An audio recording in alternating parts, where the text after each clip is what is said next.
Oke, Assalamualaikum warahmatullahi wabarakatuh. Selamat pagi, siang, sore, malam, atau kapan video ini diputar. Perkenalkan, nama saya Daufa Sidik Norian. Saya mahasiswa Universitas Terbuka, jurusan Prodi Data Science. Dan pada kesempatan kali ini, saya akan memberikan hasil kerja saya dalam memenuhi tugas basis data. Oke. Di tepatnya tugas 3. Di sini sebenarnya saya terdapat kendala, namun pada kesempatan ini ya saya hanya akan memberikan hasil kerja saya di sini. Oke, di sini basis data tugas 3 kita diberikan petunjuk seperti ini panduannya.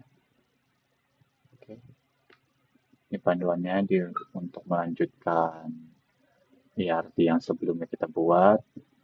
Dan di sini juga kita akan dijelaskan pengenalan tentang commit, terus uh, selanjutnya ada rollback, lalu di sini ada checkpoint dan trigger. Oke, singkat saja.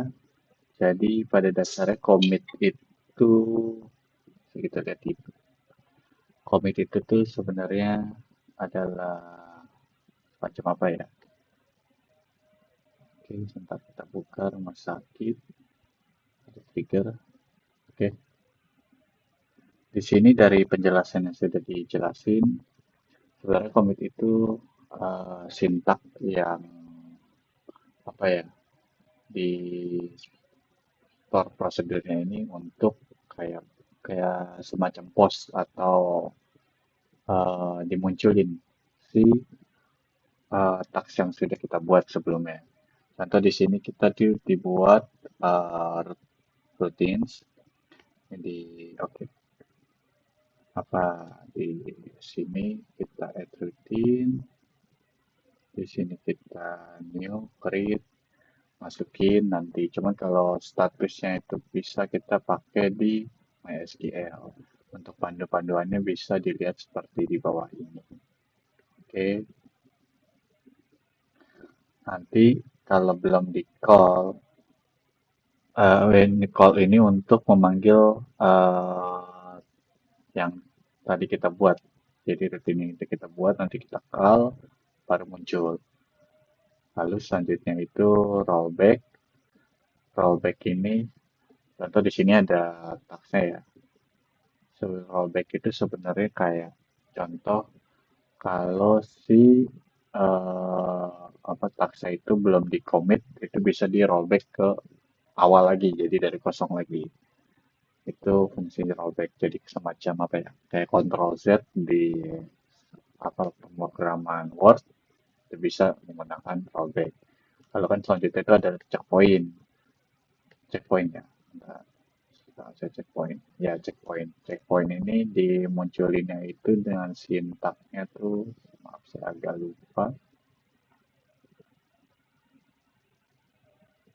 Oh ya, save point, namanya mungkin point satu. Jadi save point satu titik koma.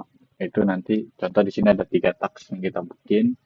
Transitionnya ada insert pasien 789. Namun di sini kan dijelasin kayak save point-nya itu dipakai setelah transaction 1. Jadi di transaction 2 kita pakai rollback.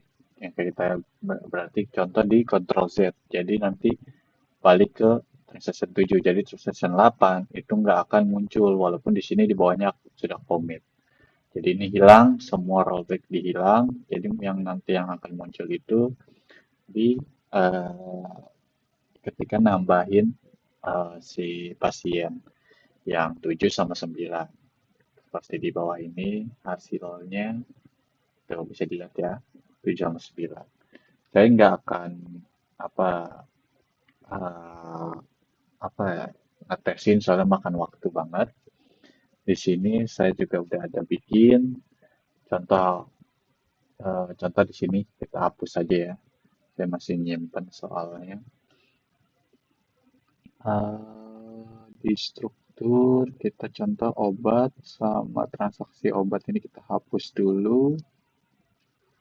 Mana hapus ya? Oke, drop. Oh, oke. Sebentar. Ya, transaksi obat itu dihapus. Terus obat. Oke. Jadi saya sudah apa nge-save code-nya. Jadi di sini untuk tugas 2 ini yang pertama kita bikin tabel obat dulu yang diperluin. Tabel obat ini kalau misalnya ada ID obat, kode obat, nama obat, harga, sama stok. Oke, lanjut. Berikutnya itu create relation apa tabel untuk relation nanti disambungin dari si tabel obat ini sama pasien. Relationship-nya tuh isinya ID transaksi, ini primary key-nya, terus ID pasien, ID obat, jumlah, jumlah obatnya nanti yang ditransaksiin sama total harga. Oke, di sini bisa dilihat. Terus kita ini foreign key-nya ini buat reference ke pasien, ini untuk reference ke tabel obat. Oke, langsung aja di sini saya paste copy dulu. Oke, saya paste di sini. Oke, muncul ya di sini tabel obat, tabel transaksi obat. Nah, obatnya ini kan masih kosong. Saya bikin nama-nama data-data, isi data dari si obat ini. Oke, kita paste saja di sini. Karena pakai auto integer, auto auto apa ya? Pokoknya yang munculin ID-nya otomatis 1, 2, 3, ini kita bikin 0 aja, karena otomatis. Ini kode obatnya 1, 2, 3 aja. Obat yang pertama saya namanya Antimo, kedua Podrex, yang ketiga Counterpen. Harganya 1.000, 2.000, 3.000. Ini kuantitinya nih, stoknya. Si Antimo 30, si Podrex 20, si Counterpen 10. Kita enter. Muncul di sini ada datanya. Oke, muncul datanya di sini. Lanjut, eh, selanjutnya itu sebentar saya agak lupa. Oh, bikin si bukan, trigger. Jadi triggernya ini kita buat untuk apa? Sesuai panduan. Jadi ketika si ID nih, ketika si transaksi obat, transaksi, ya, ketika di transaksi obat ini ada data, kita bikin data quantity jumlah obat yang diterima, nanti akan otomatis ngurangin si obat yang stok obat yang ada di database tabel obat. Oke, contoh di sini kita masukin aja scriptnya. Ini di sini obat, apa yang namanya kalau di panduan ya. Bentar.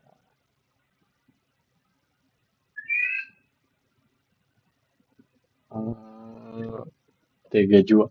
Oke, kita masukin di sini TG jual. Masukin ke transaksi obat. Ini time-nya itu kita set di after. Event-nya kita set insert. Nah, data yang kita masukin itu berarti di ininya aja. Karena kita nggak pakai SQL full, jadi kita pakai interface-nya. Kita go. Oke, di sini trigger-nya sudah muncul. Lalu selanjutnya kita ialah insert ya. Oke, kita langsung dulu kita cek di sini obat. Stok obatnya itu contoh yang kita mau pakai buat Antimo aja nih ya. Antimo stoknya 30. Oke. Lalu kita mau bikin transaksi obat ini kita tambahin. Kita tambahin. Oke, ini value-nya. Contoh. ID transaksi obatnya ini kita otomatisin. Terus ini yang tadi itu ID pasiennya. Jadi nanti pasien yang ID-nya nomor 1 ntar muncul namanya. Terus ID obat 1 berarti itu Bodrex. Jumlahnya, jumlahnya di sini saya masukin 3. Terus total harga saya masukin 3.000. Oke, enter, enter. Oke, di sini datanya dia langsung muncul. ID transaksi, ID pasien, ID obat, jumlah, total harga. Nah, ini muncul nih jumlah 3. Karena tadi kita udah masukin trigger yang tadi, berarti stok obat seharusnya berkurang. Sip, stok obat berkurang jadi 27. Karena muncul transaksi di transaksi obat ini, muncul data sesuai kuantitinya tadi 3. Jadi berkurang 3 dari 30 ke 27. Oke, itu salah satu fungsi dari trigger. Jadi kayak salah satu untuk sinkronisasi data sih sebenarnya. Jadi antar database atau tabel itu bisa sinkron. Oke, lalu tugas selanjutnya ini ialah membuat replikasi. Jujur di sini saya ada kendala dan saya nggak bisa menyelesaikan tugas ini dengan maksimal. Cuman di sini saya sudah buat sebentar. Oke, virtual machine-nya sudah saya buat. Di sini Ubuntu-nya saya pakai versi 26 terbaru 264 kalau nggak salah. Kita sudah buat dan sekarang sudah saya jalanin juga. Nah, ini dia. Dan saya sudah ikutin juga semua prosedur yang ada di panduan ini. Cuman tetap ada kendala yang saya coba cari tahu tetap nggak nemu gimana solusinya. Mungkin ini keterbatasan saya untuk mencari informasi atau memang panduannya ini mungkin ada miss. Karena di sini yang saya lihat itu dari panduan itu ada miss di bagian di sleeve-nya nih. Di saat ngeset sleeve. Di sini aja master lock yang seharusnya itu master lock dan saya beberapa kali gagal karena tipe di sini dan di sini juga tertulisnya meter lock. Saya pikir 5 meter atau salah. Seharusnya master di gambar sini. Dan saya tuh mentok ada di nama ya. Bentar ya. Oh. Oke. Di sini status oke. Di sini status sleep ayo running itu saya selalu no. Saya sudah coba di sini start sleep, kita udah coba, terus settingannya udah dimasukin, terus di replika juga statusnya masih no. Dan saya coba di configure di sini juga sesuai data di sini username masternya berarti kan seharusnya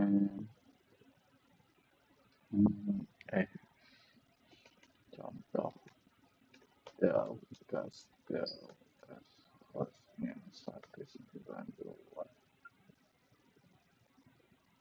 Oh, tetap nggak bisa juga. Dari tadi saya udah coba master di sini disable, please enable bla bla bla bla bla bla. Ini pun juga udah saya config. Ada di sini open. Oke. Ini close dulu aja. Ini datanya saya pin, oke.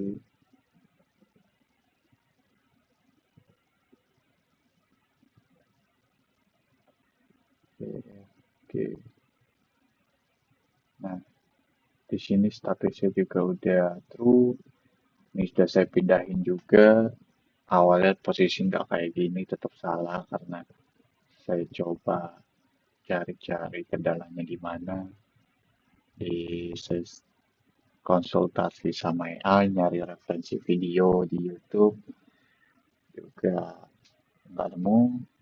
Di sini diminta dari AI DeepSeek tadi eh, si allow op- apa allow arbitrary server itu ditaruh di bawah tak sini baris ini. Cuma tetap aja nggak bisa juga. Penulisan juga sama, tetap nggak bisa. Udah saya restart juga apa si XMPP-nya juga sama, nggak membuahkan hasil. Saya restart. Terus konfigurasinya udah disetting juga. Terus di sini di ininya di masternya pun udah saya tambahin user usernya juga ini oke, user IP-nya juga udah saya sesuaiin sama IP yang di sini dan semuanya juga tetap nihil. Dan mungkin untuk pemenuhan apa tugas 3 ini replikasinya mungkin nggak sempurna ya, saya harap ada pertimbangan juga dari dosen, Bapak Ibu dosen untuk apa solusi atau alternatifnya. Cuman eh, pada kesempatan ini saya cuma bisa sampai sini. Kemampuan saya terus selalu saya udah coba berbagai hal tetap error. Mungkin memang ada kesalahan. Mungkin itu aja dari saya. Kurang lebihnya mohon maaf. Wassalamualaikum warahmatullahi wabarakatuh.